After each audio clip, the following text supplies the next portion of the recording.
that you signed up, posted to about you, whether you got any content or not. You have a page on YouTube, whether you know it or not. That's how they find you and subscribe to your channel.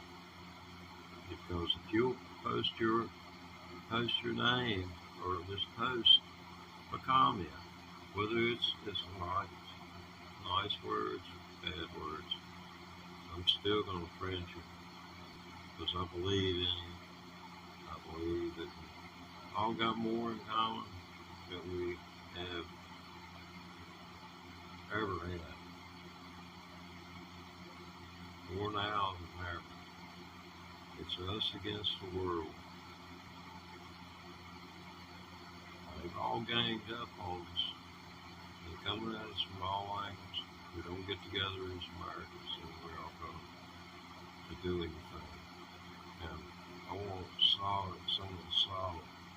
someone who that isn't going to explain to me that the reason that 500,000 people are dead is, you know, something that I don't know any more about. When they get done, did when they started, and you know, in other words, I'm endorsing Kamala Harris for vice president. I just wanted to say that. I mean, Taylor, she come out to cause it too. She's cause and supporter. Now, if I'd had my brothers and we knew this was coming, I think Gavin Newsom, it'd have been a fight, but I think Gavin Newsom, he'd have been the man standing up there against Trump. So I tell you, more knows his stuff. Adam Schiff, you know, I'm not saying he's done, but the people just don't like him. You know, he might do well in a congressional district, and, you know, do well around home, but on the national stage, it's just not gonna click. It's like J.D. Vance. He's going out there and he got the Don upset because he had made a comment about an abortion, which, you know, the Donald hadn't approved. He said so. Anyway, been at this for a good while. Being here on YouTube, and I started out with this.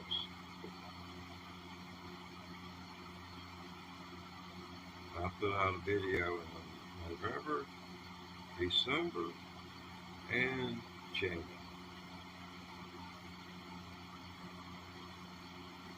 I quit in February.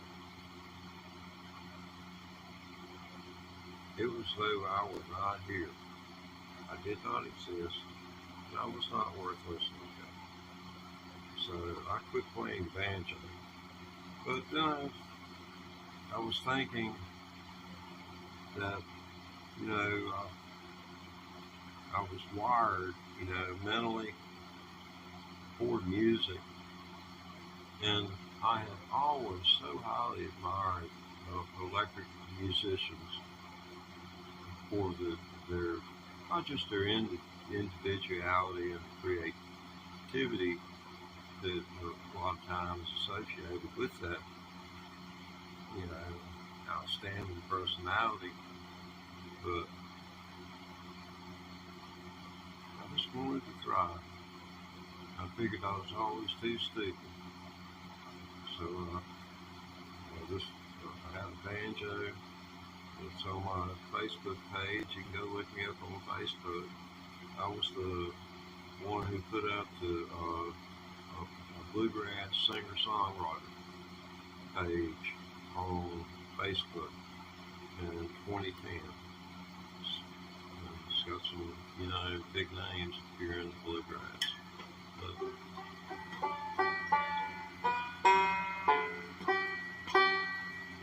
man, I hate this thing. It just made me hate it.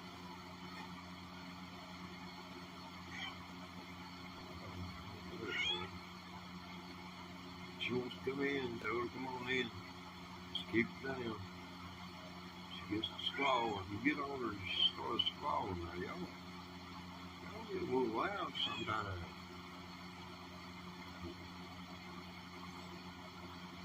But I try to make life as natural for them as possible. What will be, if it never happens. This may take a minute. Like I said, I quit playing banjo in 2012. Wait a minute, yeah. Wait a minute. No, it's February 2014. So it's been a little bit over 10 years. Let's see. Okay, I've got to get the light on this. Got such an angle of these 68, soon to be 69-year-old eyes to see if it is a proper thing.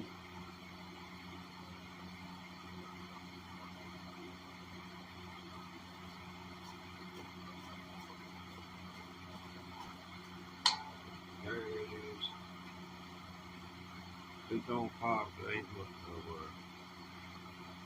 That's one part's gonna be out of tune, and the other part's gonna be in tune. We're going to check the middle string, because the middle string will tell you whether you were high or whether it was high or was it low. Yeah.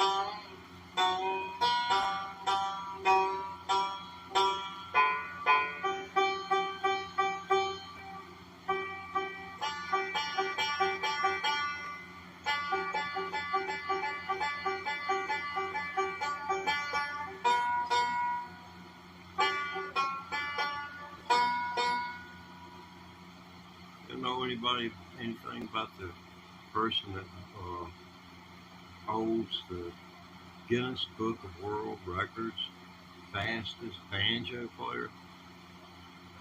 That's actually a record, and he only has to play one part, and I play both parts. He gets to play one part and gets the world record. I'm sitting here playing just as fast as he did, and playing both parts, and, well, I'll explain it to you like this. I pulled a guy, I ran for over 100 yards, because I knew an automobile crash sound in the 60s. It was so common, you knew it. So by the early 80s, I heard one. I ran to it. 13 people, and it occurred in a semicircle at 20 feet away from a car that was afire. And I immediately went to it. I took my knife, cut the dude loose from the seatbelt, and took my left hand. And I was 150 pounds, and it was, like a, real small, tough fishing wire, fishing line. And it was like, I was like that. I pulled him out with one hand, set him on the ground. So he was going like this. He couldn't, get his seatbelt to unlatch. So I cut it. It's ball and seatbelt. So, so I carried a knife in the sheath on my side. I sharpened it with sandpaper. That'll give you an edge. You get it down to where you well, anyway, go 600 on it. And if you want to hurt them, just put a good burr along the edge. I've given knives to people for protection. The only one's been used so far. Man was beaten, and the perpetrator had gotten him down onto the ground and was beaten in his face and the upper body. But striding, got him down and it sat on top of him, well in the fire out of it. And he said he got that knife out of his pocket where I'd given, and he had opened it up, and he said when he stuck it, he said you could heard him squall in a certain location north of there. But anyway, it was something. But what it was a knife. It was about 7 inches long, and when the blade opened up, it looked like a boning knife. In other words, it was real thin, and graduated to where it would go through and penetrate. It was going to go all the way to the bone because it wasn't going to be offering a whole lot of resistance, but because it was big and fat, like a lot of knives are. It's so crappy.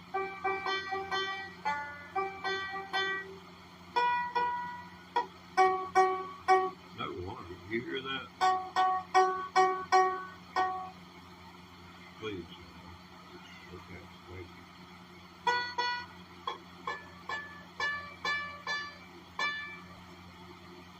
you. Yeah. Let's tell you why.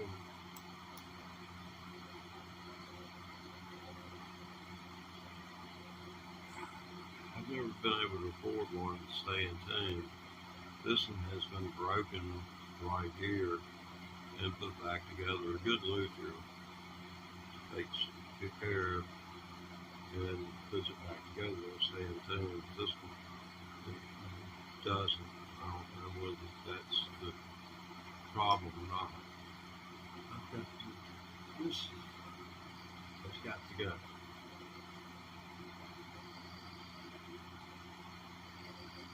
Don't worry, I was heart monitoring things for so long.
apologize for that. How much time was I taking up? Oh, I did tell a story or two, or three. Yeah, someone was commenting in an earlier live stream today about me doing the hesitation blues.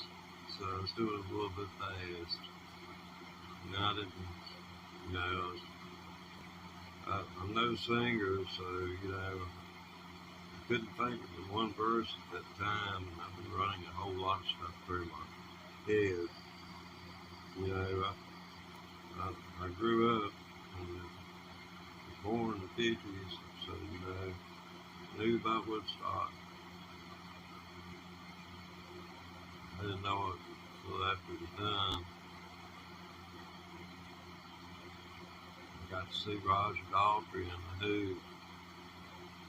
Yeah, I mean, like, you know, like Roger was throwing up microphones on the Woodstock. He didn't do that for perfect it, man. He threw that thing out over the audience. I mean, I always paid $5, sit up there in the nosebleed section. Man, Daltrey swinging that microphone. Townsend would take off running, and he was just jumping. Keith Moon, you know, he was still alive when I saw him.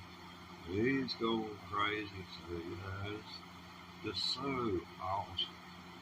You know, that's when, I guess that's 1975. And that was in-town production put on down at the Greensboro Coliseum complex, or whatever it was. Oh, I know they had a good Dunkin'. It was where, let's see, I can't even think of the name of the doggone. Anyway, you look at the donuts in Greensboro, Krispy Kreme. That's where Krispy Kreme started at.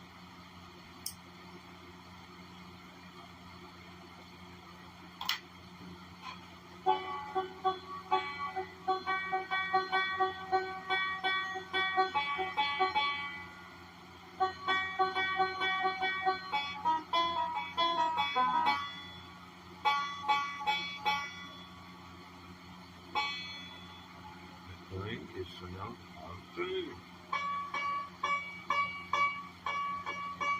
It is out too. Covered bridge.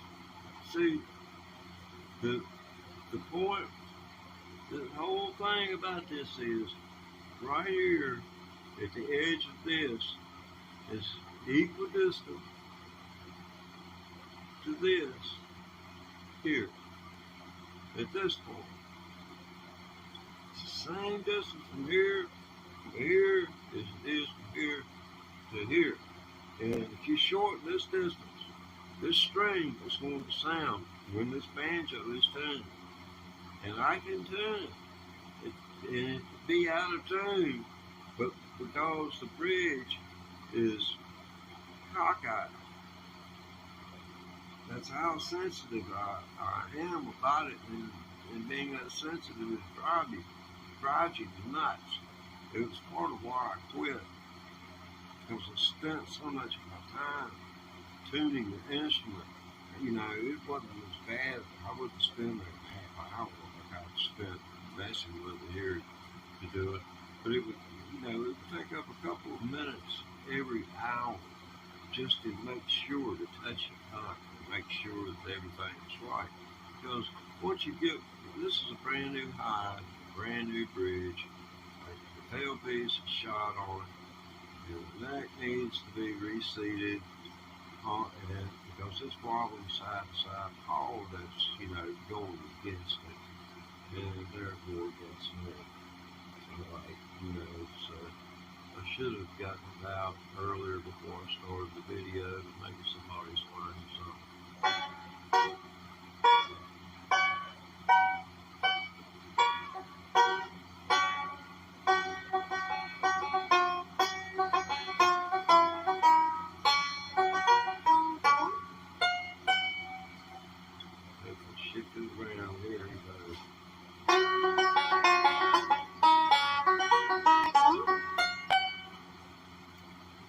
I don't know. I know one thing. This will help.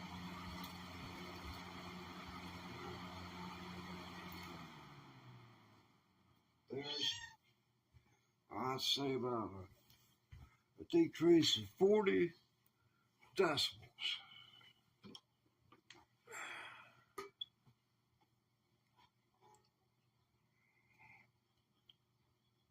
One thing I have enjoyed about trying to learn to play the electric guitar is the amplifier. I mean, the strings out of tune. You know, you can get tuned quick. You know,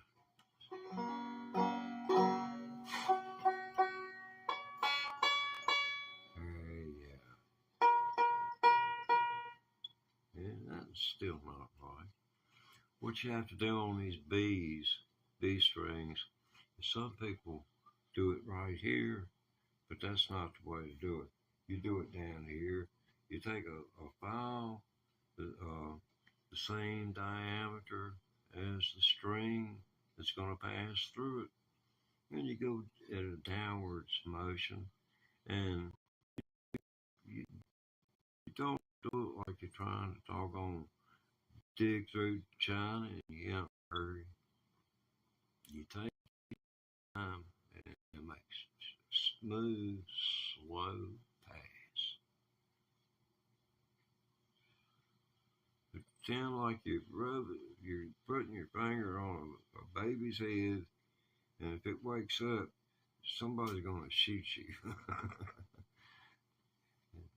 You know, it's you slope that out, and then that increases the string length from here to here, which I told you earlier.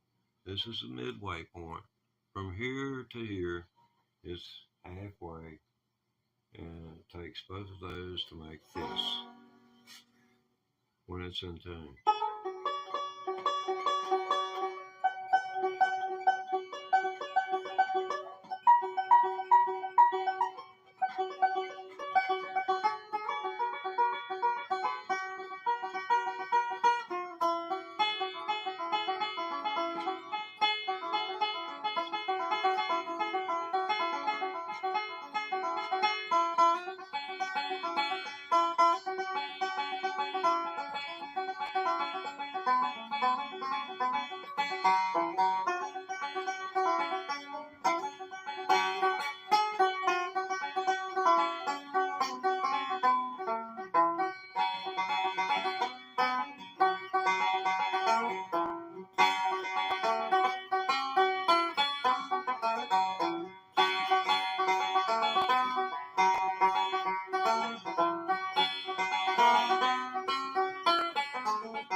Yeah, I listened back to that at like 1.5 speed. You know, you can adjust the speed on your player to play this audio faster, and because if you'll do that for most of the stuff I'm going to do, because I'm going to be about 25% behind where it should be, punching. It'll sound like a monkey on a grinder box. The notes won't sustain long enough. sound mechanical. That's it's Keith Richards. The reason he plays with a lot of you may not know it, but he plays five strings on a guitar. If he's gonna play any kind of blues and banjo, it's a blues instrument, bluegrass. I mean, it's Matt Common Man's music.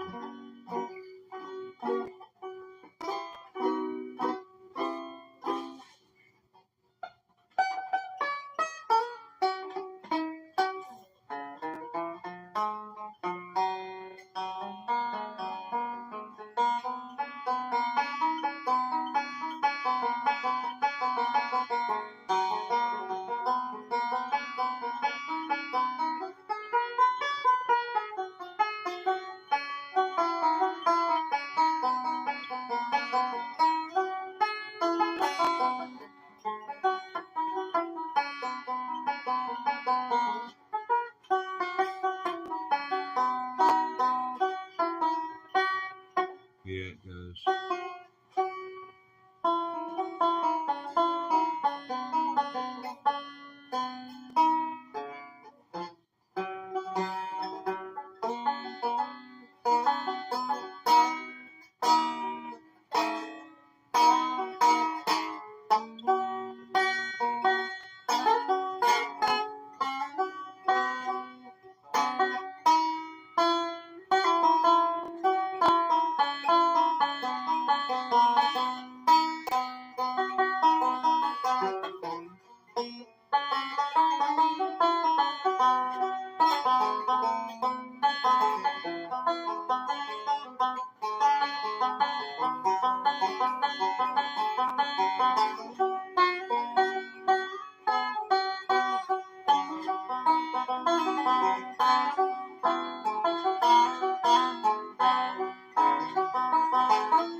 Let's see.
oh, oh, man.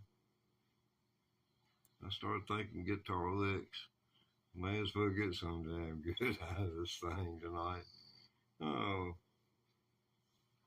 wow, I got any water? Yeah, it's easy to mess around when you get old and get dehydrated. I found I've lost about 5 or 6 pounds there in 1 week.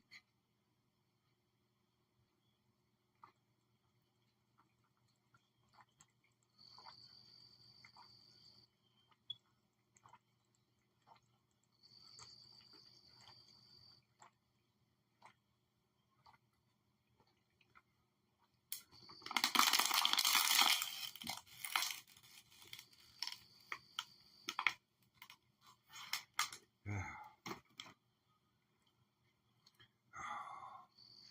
Yeah, I guess about an hour from now, I have to set an alarm here.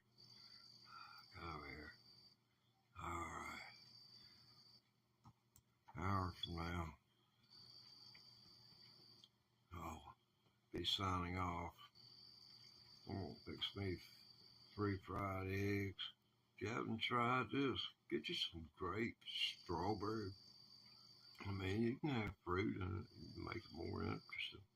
And especially if you know, I don't know about anything but jelly, excuse me. But you put some jelly in between eggs like you do pancakes with jelly. Man, that stuff's so good. It just makes the eggs taste so much better. They're such a bland food, but they're light because, you know, certain, as you get older, the way your system operates, certain things need to be eaten, at certain times.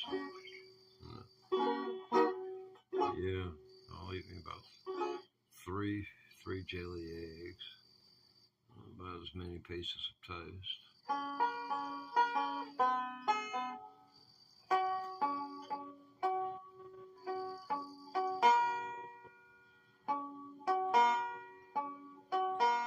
Yeah, won't be long.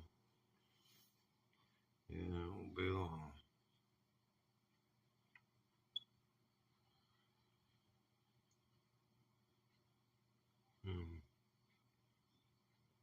I came to a conclusion.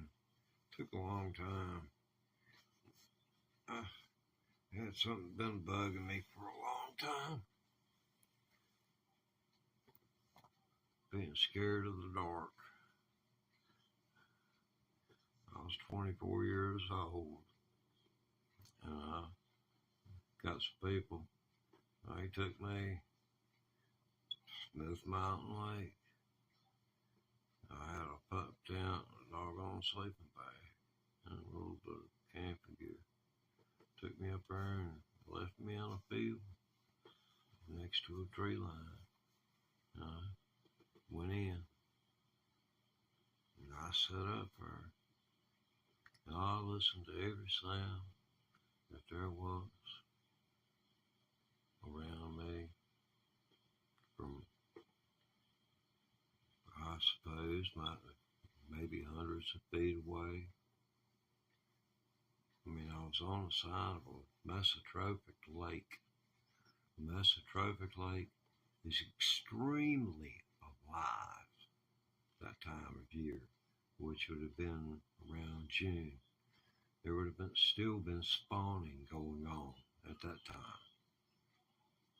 And particularly when you arrive around midnight, early morning hours. Oh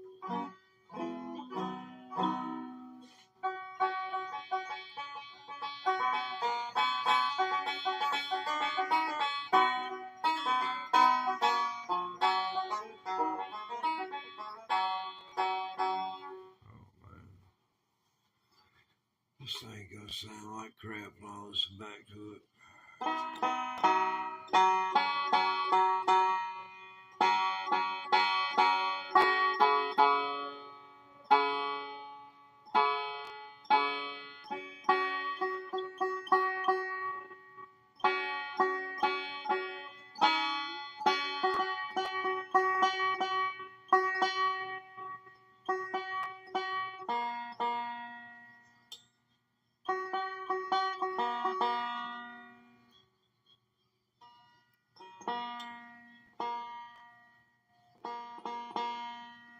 I have a pencil. About not one handy anyway. I need to put some graphite in here. Maybe it'll hold me until I can find a file.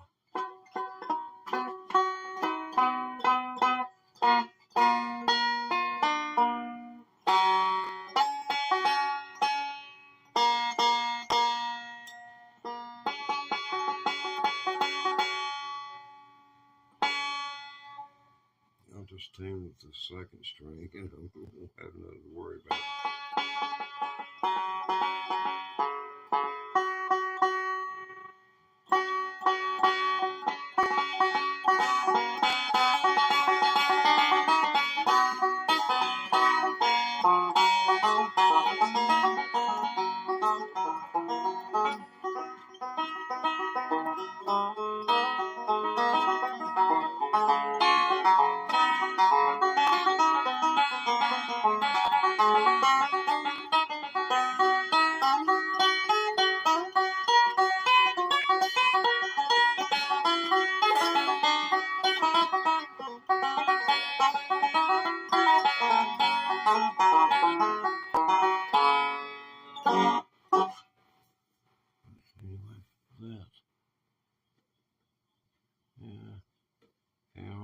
many people listen to this.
But anyway, so is life. What Tony Roy said, so is life. And you go. In a flash, making coffee.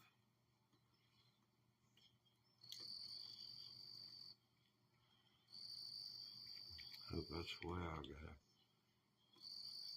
The way the worse off you get, more information they give you. Because, see, they came out with a survey, with a report from the government. See, the government, years back, 30 years ago, you know, they would come out with reports. They would commission reports. And they commissioned a report on how people worried. And they found out that worrying caused disease. And then they issued another finding saying that worrying didn't cause disease.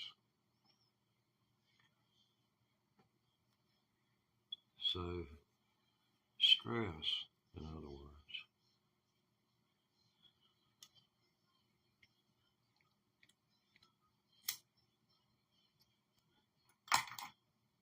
It used to be that when you said they, it was automatically assumed you were talking about some government official or a statement from a government organization concerning something.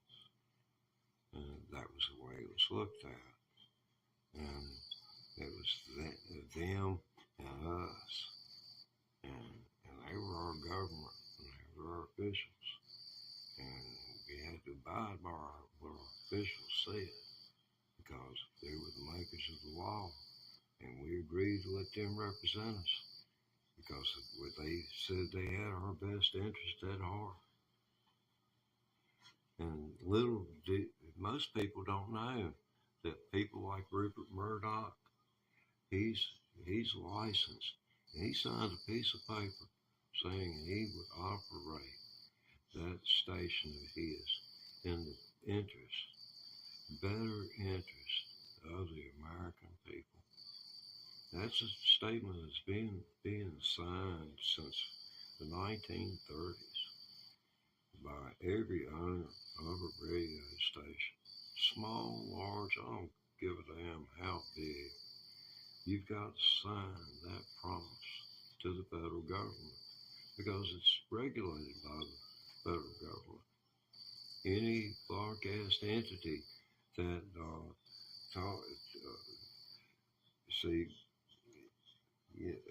I'm talking about over the air, like CBS, PBS, NBC, and ABC, can be taken down at any time, and you don't need a presidential order. All you need is some kind of catastrophe in leadership, and they start doing propaganda over their network. And I think you've seen what they got Fox, and Fox has doubled down, it looks like, because they're swearing up and down Donald Trump won. Donald Trump said he won, and he's I quote, yeah, I heard they wanted another debate, but it's like a fighter. When a fighter beats somebody, the one they beat always wants another shot, you know. So we'll see. Stay tuned. Anybody got any requests?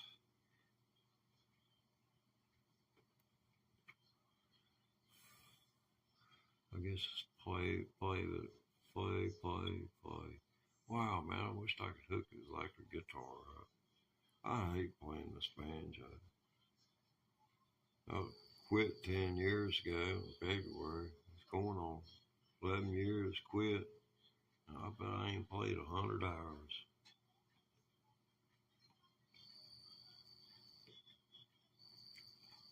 I am kind of curious. I'm going to try and play something real slow and then and see if I can get the strings to ring loud enough, because when you play a video back at a higher speed, it changes the timbre. That's the sound of the string. It'll still be the same, but you won't have that after sound. It's not going to have time to resolve before it's something else drowns it out. Now this is a 1966 Gibson Mastertone, allegedly. It was owned by a man whose preacher's son wanted it because a drunkard in the family had let it get out of his hands, and it was in a music shop here in town, and he picked it up. He got into it with the preacher, and the preacher, I guess must have put a doggone hex on him or something. He bought this banjo, and he bought it up here to me, and he bought it up here this way.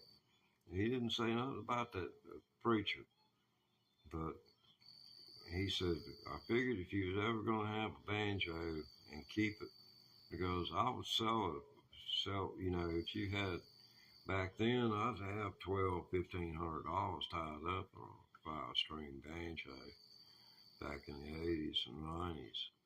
And that was a whole lot of money back then. And it's more than most people walk around with in a month. And I'd have to sell it, to survive. And then start all over again. I was in the habit of rising with the sun and practicing my music. That was back in the good old days before having to go pee wasn't the first thing you had to do. If you're just tuning in, we're